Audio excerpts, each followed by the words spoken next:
بسم الله الرحمن الرحیم. بیا هم راځو وینډوز 10 کې یو بل نمبر درس چې د کې غواړم تاسو ته کنټکسچوال مینیو پاتې برخه باندې تاسو ته کار وکړم. دلته کې ما سره یو کمانډ دی، تاسو سره په کمپیوټرو کې هغه اکثر کمپیوټرو کې نه وي، ګرافیکس په نوم باندې. او د ګرافیکس باره کې لږ تاسو ته کلیریفیکیشن یا الیبریشن یا وضاحت درکم، معلومات درکم چې دا څه ته ویل کېږي. وګورئ کله د دې سکرین باندې رایټ کلیک وکړم، دلته ما سره ګرافیک پراپرټیز ده او ګرافیکس آپشنز دي. دا څه کار کوي او دا ګرافیک څه ته ویل کېږي.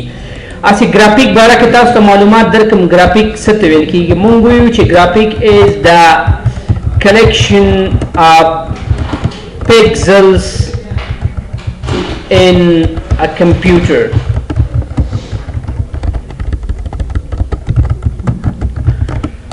زموږ تاسو دا کمپیوټر کې دا سکرین کې دا هر څه چې تاسو ته ښکاري دا د پکزلو نه جوړ شوي دي. د څه نه جوړ شوي؟ پکزلز. پکسلز یا پکزلز څه ته ویل کېږي؟ واره واره نقطې دي، ډاټس دي او هغه جوین شوي دي او هغې نه زموږ دا سکرین جوړ شوی دی چې دې ته ویل کېږي ګرافیک. دې ته څه ویل کېږي؟ ګرافیک. د مجموعه د دې پکزلو ته ګرافیکس ویل کېږي. بیا د ګرافیک لپاره موږ تاسو سره په دې کمپیوټر کې یو آله وي، یو پرزه وي، یو ډیوایس وي، هغې ته ګرافیک کارډ ویل کېږي. څه ورته ویل کېږي؟ ګرافیک کارډ. دا ګرافیک کارډ هم لکه تاسو څنګه چې میموري ده چې جی بي کې راځي، ایم بي کې راځي، دا هم همدغسې 2 جی بي، 4 جی بي، 3 جی بي، 10 جی بي وغیره کې راځي. لکه ما سره دې کمپیوټر کې فی الحال 3000 ګیګا بایټس ګیګا هیټس یعنی جی بي 3 جی بي ما سره راغلی دی. څه 3 جی بي. دا ګرافیک تاسو سره په کمپیوټر کې ډیر زیات اهم رول لوبوي. لکه تاسو په دې کمپیوټر کې مثلا ویډیوز پلی کوئ، که وغواړئ چې بهترین کوالټي ویډیو وګورئ، صفا کوالټي ویډیو وګورئ، ستاسو دا ګرافیک کارډ د جی بي په حساب باندې باید 12 جی بي ولري. مثلا څومره چې ګرافیک کارډ های لیول جی بي کې راغلی وي، عمر به تاسو د سکرین کې ویډیو ښه ښکارېږي او چټکۍ تیزۍ سره به تاسو ته کار کوي، تیز به کار کوي. بله موضوع که چیرې تاسو په دې کمپیوټر کې گیمز وغیره کوئ چې هغه ګرافیک سره ډیر زیات، هغې لپاره ګرافیک کارډ ضروري دی. نو که چیرې تاسو ایچ ډي ویډیو یا گیمز وغیره کمپیوټر کې غواړئ چې پلی کوئ، هغې لپاره هم دا ګرافیک کارډ ډیر لازمي دی.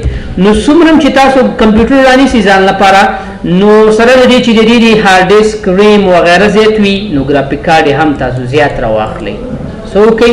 زیات راواخلئ او کوشش دا وکئ چې ایچ ډي ګرافیک راونیسئ. کوم ډول ګرافیک؟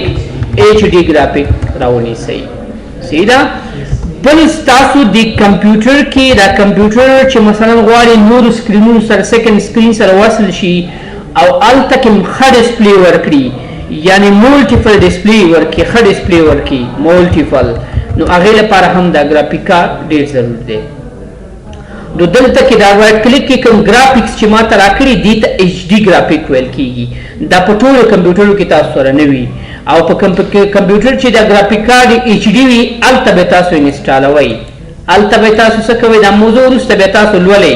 دا ګرافیک کارډ به تاسو وروسته ویمه چې کوم ځینې تاسو کتلی شئ چې څومره دی، څومره جی بي کې راځي، دا به وروسته به تاسو انشاءالله دې موضوع باندې مکمل ډیټیلز باندې. خو فی الحال هسې دا ګرافیک موضوع دلته د رایټ کلیک کې ما سره راغلی ده چې ګونګه پاتې نه شي، لږ څه ناڅه تاسو ته کلیریفیکیشن وشي، دې له خاطره د تاسو تشریح کومه. نو کله تاسو کمپیوټر کې ایچ ډي ګرافیک ولرئ، بیا به هغې لپاره د بازار نه سی ډي رانیسئ یا به ډي وي ډي رانیسئ، ډي وي ډي اور سی ډي، او یا به د انټرنیټ نه تاسو د دې لپاره څه ډرایورز دي چې هغې ته ویډیو ګرافیک ویل کېږي، ویډیو ګرافیکس، هغه به تاسو رانیسئ او دا به په خپل کمپیوټر کې انسټالوئ. چې کله انسټال کې د انسټالین نه وروسته ستاسو د انسټالیشن نه وروسته به ستاسو دا سکرین او هر څه ایچ ډي شي، ساوند به ایچ ډي شي، دا سکرین به ایچ ډي شي، نو بیا به بهترین او صفا کوالټي تاسو سره وي.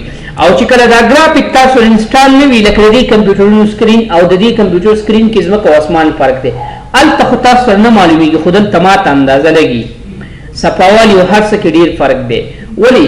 چې دې کې ګرافیکس انسټال دی او تاسو سره انسټال نه یو چې کله تاسو ګرافیک انسټال کې بیا به دا دوه کمانډونه راځي نو دا ډرایور سی ډي به ځان لپاره راواخلئ سی ډي یې څه په نوم دی آټو ډرایورز په نوم باندې دی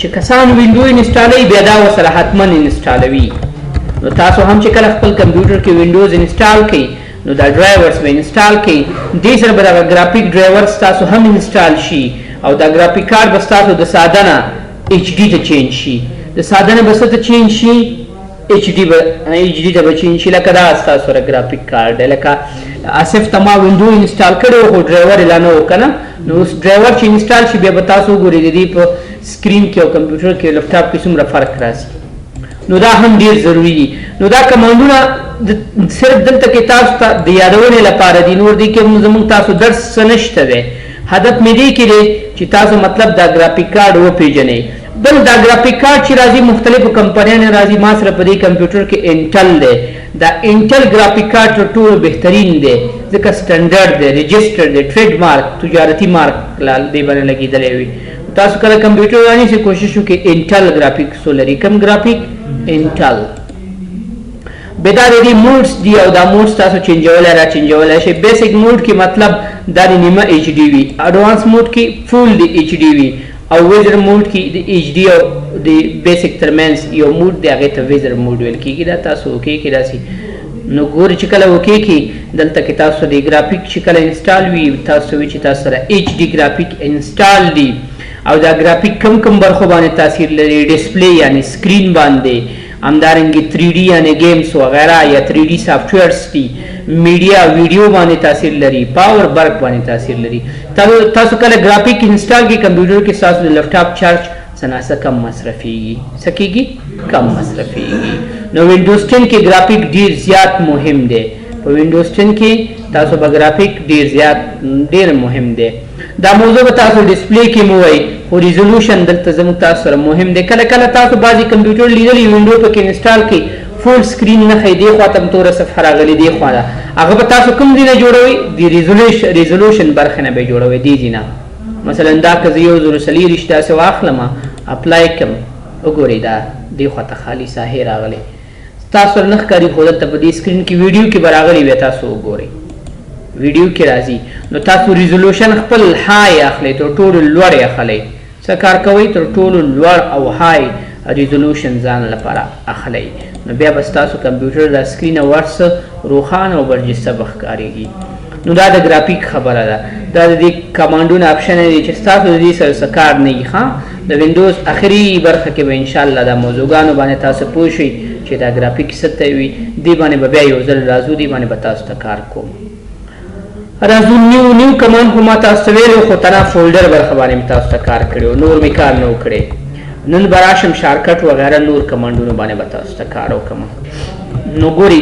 کله تاسو لاړ شئ د خپل ډیسکټاپ ته چېرته لاړ شئ ډیسکټاپ ته یعنی سکرین ته لاړ شئ او سکرین باندې تاسو یو رایټ کلیک وکړئ ښي کلیک وکړئ نو چې کله تاسو ښي کلیک وکړئ تاسو سره یو مینیو راشي د هغه مینیو نوم څه دی مینیو نوم څه دی کانټیکسچوال مینیو او دې کې به لاندې راشي نیو برخې ته چېرته نیو ته نیو برخه کې تاسو مختلف شیان جوړولی شئ خو زه تاسو ته عمومي لنډ دومره خبره کوم نیو برخه کې صرف تاسو فولډرز جوړولی شئ شارټکټس جوړولی شئ شارټ کټس همدارنګې دلته کې تاسو آیکنس راوستلی شئ د مختلف پروګرام آیکنس تاسو د دې ځای نه راوستلی شئ فولډر باندې ما تاسو ته مکمل کار کړی و صحیح ده او شارټکټ ته به راشو شارټکټ څه کار کوي شارټکټ ویل کېږي لنډ په د یو څه لنډیز ته په لنډه لاره باندې راوستلو ته په اسانه طریقه راوستلو ته څه ویل کېږي شارټ کټ لکه تاسو داسې اګزامپل درکړم ګورئ فار ایگزامپل زه راځم ډیسک پی سي ته ډي ډرایو ته راځم دا یو فولډر دی د دې یو کاپي زه غواړم په ډیسکټاپ کې واچوم نو زه به یو ځل لازم کاپي کوم به دا دې ځای نه بیا به دا کلوزوم بیا به راځم دلته پیسټ باندې به کلیک کوم څه باندې پیسټ باندې نو ولې داسې ونه کړم چې ډي ډرایو ته راشم شارټکټ یې غواړم په شارکټ کې سهولت دا وي چې دا دواړه فایلونه سره وصل وي او په کاپي کې خبره بله وي چې ستاسو دا دواړه فایلونه هر یو جدا جدا وي. ګورئ دې باندې به رایټ کلیک وکړئ سینټ او بیا به ورته وي چې کریټ شارکټ آن د ډیسکټاپ. بس وګورئ تاسو سره به دا فولډر دلته راغلی. دا پکې یو دا سهولت شو. خو بل دلته خبره د کاپي ده.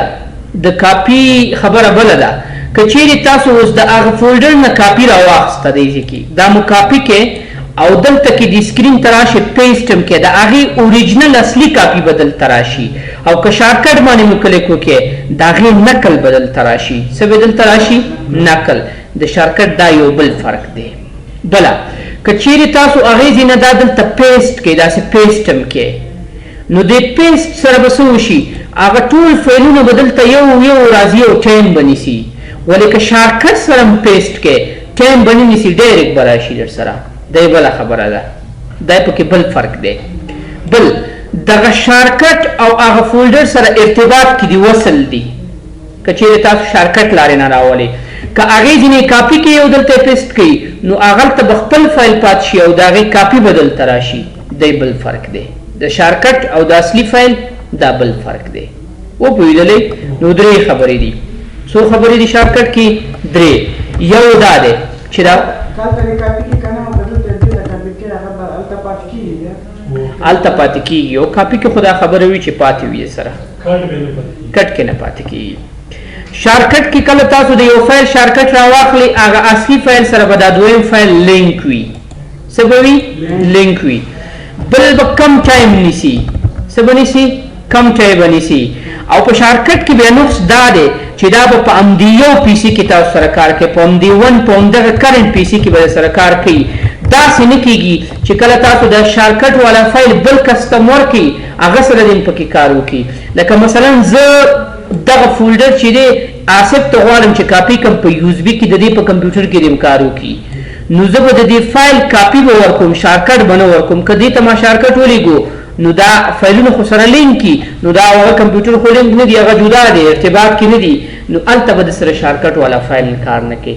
یعنی شارکټ نقلي فایل څه قسم فایل؟ نقلي. هر شي کې شارکټ هم دغه کار کوي. دغه څو خبرې چې مې تاسو ته وکړي دا ټولې تاسو په نظر کې ونیسئ. ټولو ځایونو کې د شارکټ هم دا خبره ده. صحیح ده. اوس راځئ فولډر باندې تاسو ته کار وکړم لږ فولډر تکرار هم شي او تاسو به ښه پوه هم شئ. زما دلته فولډر جوړ کړئ دې فولډر ته به افغان نوم ورکړم. څه نوم؟ افغان. او دا یو فایل به راوړم او دلته کنټرول سی دې کې به واچوم. دا فولډر خالی دی. زما هدف دا دی چې یو څو فایلونه پکې کاپي شي. دا یو فایل شو دا به راشو او دلته به پیسټ کړو په دې کې به کاپي شي. اوس وګورئ ښه دقیق تاسو وګورئ. دې فولډر باندې مې رایټ کلیک کې کاپي مې ترې واخیسته. څه مې ترې واخیستو؟ کاپي. دس پی سي ته راځم او فار ایگزامپل د ای ډرایو ته راځم یا ډاکومنټ ته یا یو بل فولډر ته. که دلته تاسو پیسټ باندې کلیک وکړئ هماغه فولډر یو کاپي به دلته راشي. دا جدا فولډر شو جدا فایلونه شو هغه جدا شو. دې کې تغییرات راولئ. مثلا دا دلته کې راشي دا نوټ دی د نوټ کې لاندې برخه کې نور څه تاسو ور واچوئ هغې باندې څه تاثیر نه غورځئ ځکه هغه جدا فایل شو دا جدا فایل شو ځکه کاپي شو که نه د هغې کاپي راغی دلته. صحیح شو. که چېرته تاسو داسې طریقه وکړئ چې نه همدې ډیسکټاپ کې دا فولډر دی دا هم را کاپي کې شارکټ یې مونږ غواړو اسانه لارې غواړو ای ډرایو ته راشئ او پیسټ شارکټ باندې کلیک وکړئ. که دا فایل ته ډیلیټ کړئ هغه اصلي فایل کې دې څه فرق نه راځي او که هغه فایل ډیلیټ کړئ دا شارکټ به تاسو سره کار نه کوي. دا پکې بل نقص دی شارکټ کې. خو او دا فایل او هغه فایل سره ارتباط لري. لکه دلته دا فولډر زه خلاصو نیو ته راځئ دلته دې داخل کې زه یو بل نوټ پټ جوړوم او دې نوټ پټ ته فار ایگزامپل روحید نوم ورکوم. وګورئ دا مې کلوز کې کوم ځای کې مونږ دا کار وکړو په شارکټ کې راځو اصل فایل ته به هماغه راغلی وي ځکه دا دواړه سره لینک دي ارتباط کې دي. هلته څه کې دلته به هم راځي. دا یو واخله دې ځای نه دا یو فایل او ډیلیټ یې کړه دې ځای نه اصلي نه هم ډیلیټ کړئ. اوس لاړ شئ نقلي ته یا شارکټ ته لاړ شئ وګورئ دې ځای نه هم ډیلیټ شوی دی. دا یو خبره ده. اوس که تاسو دا نقلي فایل ډیلیټ کړئ اصلي باندې څه تاثیر نه غورځوي هیڅ خبره هم نشته اصلي فایل شته سره. که اصلي ډیلیټ کوي د دې مثلا یو شارکټ شو کاپي او زه راځم دلته کې پیس شارکټ باندې تاسو ته کلیک دلته کې دا شارکټ یې راولم اوس دا ځل اصلي فایل ډیلیټ وم دا ډیلیټ شو وګورئ نقلي فایل تاسو سره کار کوي نه کوي